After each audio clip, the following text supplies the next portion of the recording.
Alright, so I know that there's a little bit of a used market for these types of pedals, these old Boss pedals, heavy metal in the metal zone, so I figured I would do a little demonstration as to what they both sound like. It's primarily riffs with the both of them. I did one clip with a lead in it. I wasn't going to do that because I don't really like the sound of either one of these pedals playing leads, but I decided to do a little bit my own interpretation of a Vinnie Moore song.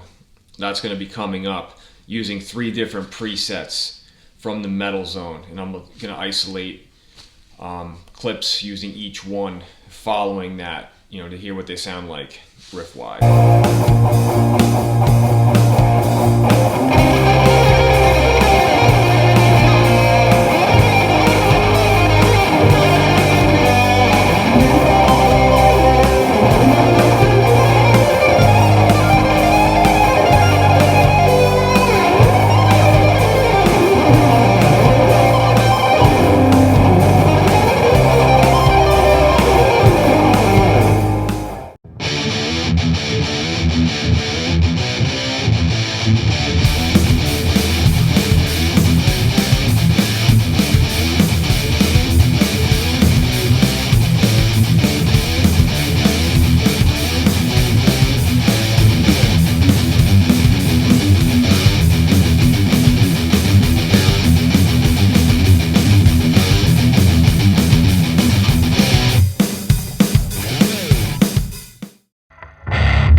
Alright, so I'm back 3 days later, and we are all finished.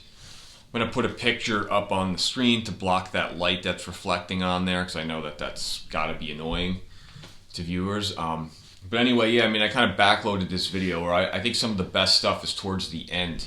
For instance, the Almost Honest, the Cryptic Writings kind of tone hack there. I think that that's pretty close to the sound that they had on that record. If you use those settings, you might have to tweak it a little bit based on which guitar and which speaker you're using, but I think it sounds pretty similar.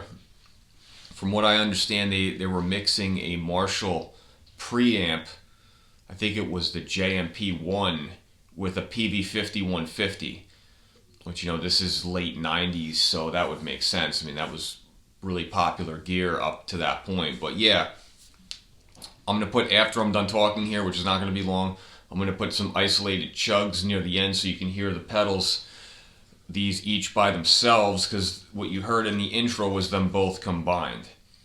So yeah, one has the high and the low EQ, which is a heavy metal, and the metal zone, a little bit better EQ. There's a high and a low and 2 mids on there. So yeah, I think they're pretty good pedals on the used market. You don't want to spend too much money for them, especially in the digital world that we're in now. But if you're a collector, if you're into this kind of thing, just wanted to give you some sort of an idea of what they sound like before you went and spent money on it. So again, thanks for watching. Appreciate it. I'll see you in the next one.